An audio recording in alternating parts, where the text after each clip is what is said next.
네, 오늘 잠들기 전 묵상 한 구절. 네, 오늘은 마태복음 24장 29절부터 35절까지 좀 짧은 말씀인데요. 제가 한 구절 읽고, 김영호 집사님, 노인정 집사님, 이정현 집사님, 이렇게 한 번씩 읽어주시면 되겠습니다. 이정희 집사님 아, 듣는 못 것만 하시고, 하신다고. 네네. 그러면 김영호 집사님하고 노인정 집사님까지만. 네. 그날 환란 후에 즉시 해가 어두워지며 달이 빛을 내지 아니하며 별들이 하늘에서 떨어지며 하늘의 권능들이 흔들리리라. 그때 인자의 징조가 하늘에서 보이겠고, 그때 땅의 모든 족속들이 통곡하며, 그들이 인자가 구름을 타고 능력과 큰 영광으로 오는 것을 보리라.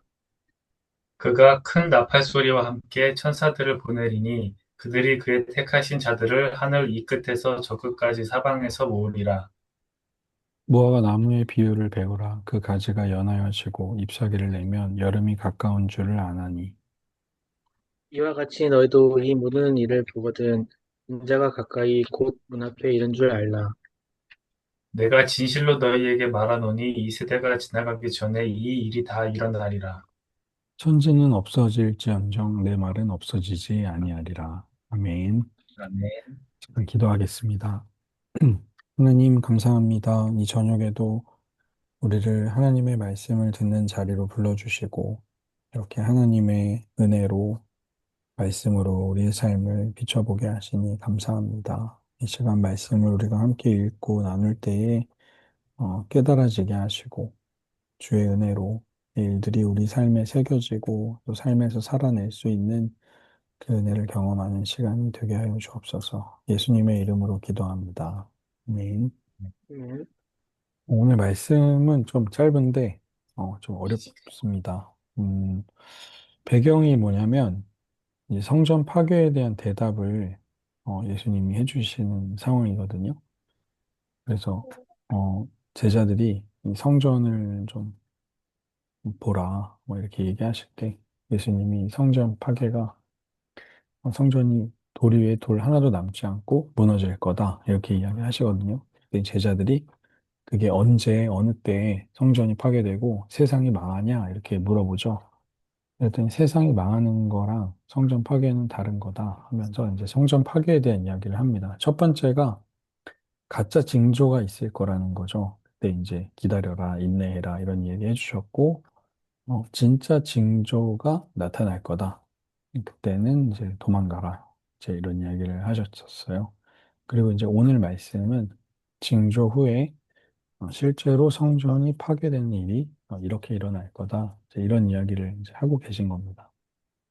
그래서 오늘 첫 번째는 성전은 파괴되지만 그때 이제 인자가 승리하신다. 이제 이런 이야기를 하고 있거든요.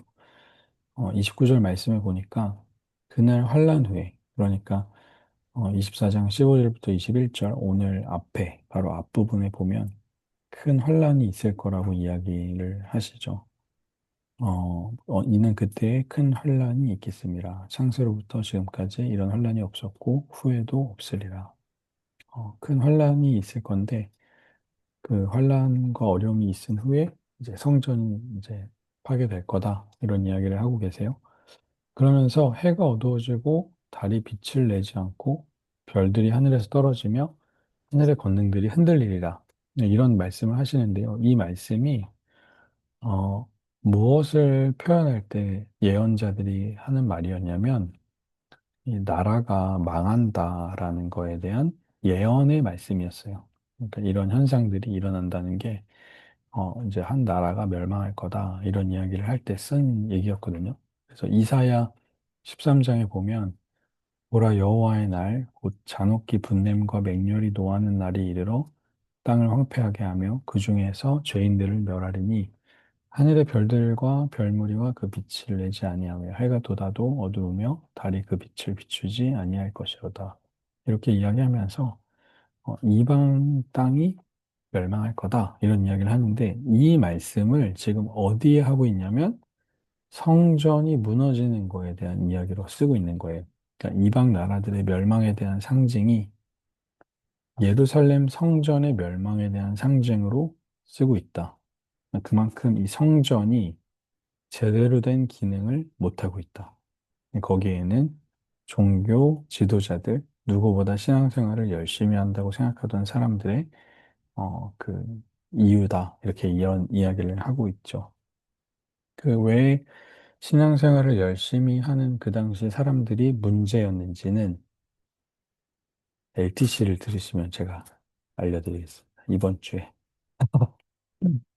아무튼 30절에 보니까 인자의 징조가 하늘에서 보인대요. 그러니까 성전을 파괴하는 위엄과 권위를 가지신 분이 누구냐? 이제 인자다. 성경에서 인자라고 말하는 분이다라고 하면서 그 인자 그 파괴가 있을 때 땅의 모든 족속들이 통곡하고 인자가 구름을 타고 능력과 큰 영광으로 오는 것을 본다. 이제 이런 이야기를 하죠.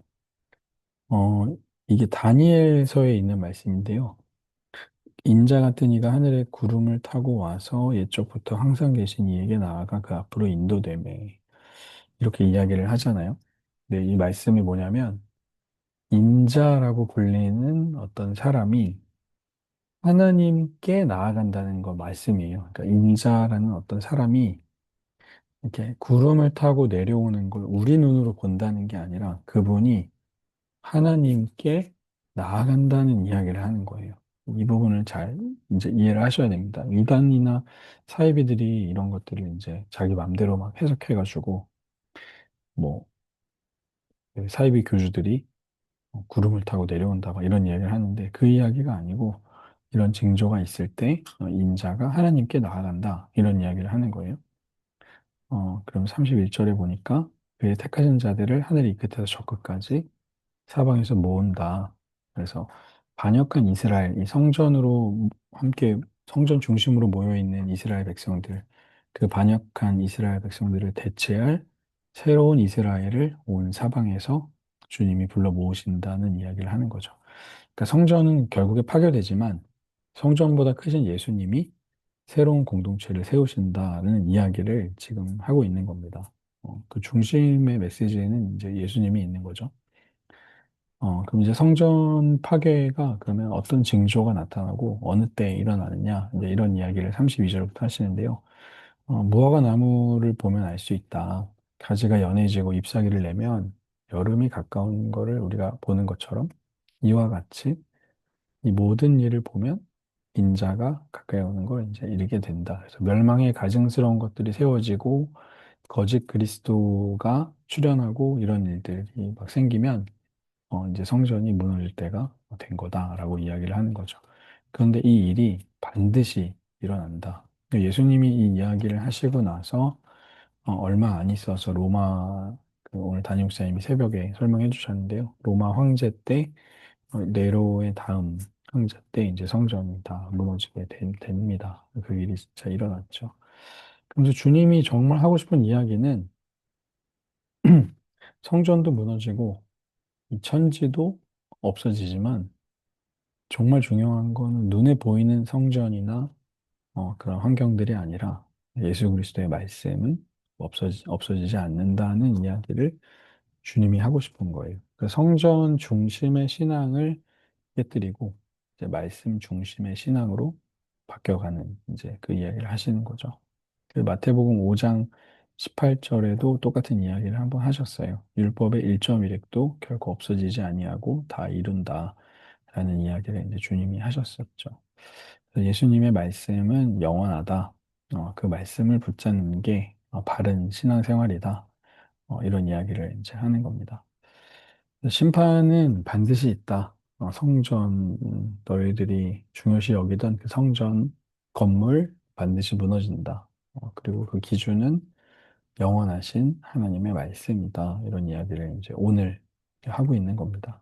그래서 오늘 말씀을 다시 보면 이제 성전이 결국에는 파괴된다는 이야기를 예수님이 하시는 거예요. 근데 성전이 파괴되지만 예수님께서 선택한 사람들을 모아서 다시 새롭게 하신다. 그러면서 그때가 돼서 모든 것이 무너지고 사라지지만 주님의 말씀은 변하지 않는다는 이야기를 이제 오늘 하고 계신 거죠. 그래서 우리가 눈에 보이는 것들에 사실 사람들은 많이 미혹이 되잖아요. 그 눈에 보이는 것들이 또 우리에게 큰 영향을 주기도 하고요. 그래서 내가 생각하는 교회는 뭔가, 건물인가, 아니면 사람인가, 이런 것들을 한번 고민해보면 좋을 것 같아요. 왜냐면 요즘, 사람들이 교회가 많이 무너진다, 뭐 사람들이 모이지 않는다, 이런 이야기들 하지만, 사실 눈에 보이는 교회들이, 이렇게 뭐 사라질 수 있죠. 뭐 커다란 교회나 이런 것들이 사라질 수 있지만, 눈에 보이지 않는, 어, 그 하나님을 믿는 사람들의 공동체는 이제까지 한 번도 없어진 적이 없잖아요. 그러니까 내가 신앙생활 할 때 교회가 정말 중요하지만 그것이 건물이 되어서는 안 되겠다. 그 주님을 믿는 사람들의 공동체여야겠다. 이런 생각을 좀 같이 하면 좋을 것 같아요. 두 번째는 심판에 대한 생각인데요. 우리가 용서에 대한 생각은 많이 하는데 심판에 대한 생각을 잘 안 하는 것 같아요. 주님은 이 부분을 아주 중요한 포인트에 얘기하고 계시거든요. 십자가를 향해 걸어가는 그 길목에서 거의 마지막에 유종의 미를 거두는 그 중요한 단락에서 주님은 심판에 대한 이야기를 하고 계시거든요.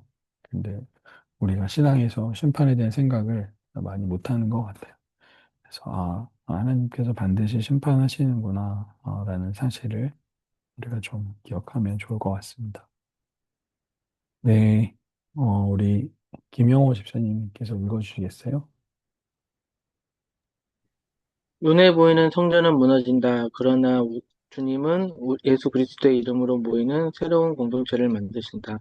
심판 앞에 겸손히 자신을 돌아보며 하나님의 뜻을 행하며 살아가자. 아멘. 감사합니다.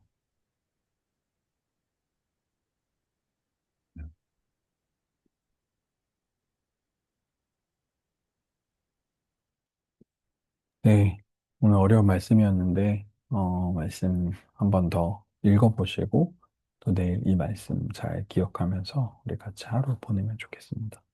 제가 기도하겠습니다. 하나님, 감사합니다. 눈에 보이는 많은 것들이 다 무너지고 사라지지만, 주님의 말씀은 영원하다는 그 말씀을 우리에게 들려주시니 감사합니다.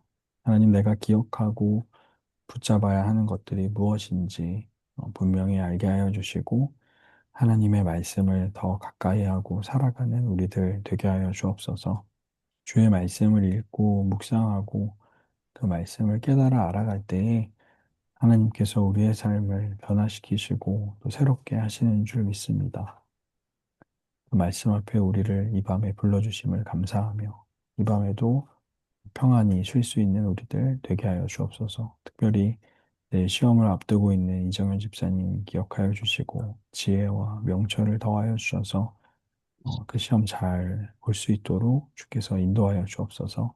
감사하며 예수님의 이름으로 기도합니다. 아멘. 수고하셨습니다. 네, 네, 안녕히 안녕히 주무세요. 주무세요. 선생님 바이. 안녕. 승희도 안녕. 제니 주찬이 빠빠이. 안녕. 두찬 아직 있어요? 아니요, 갔어요, 다. 애들 갔어요. 나갔어요. 네. 안녕. 쉬세요. 주무세요. 네. 네.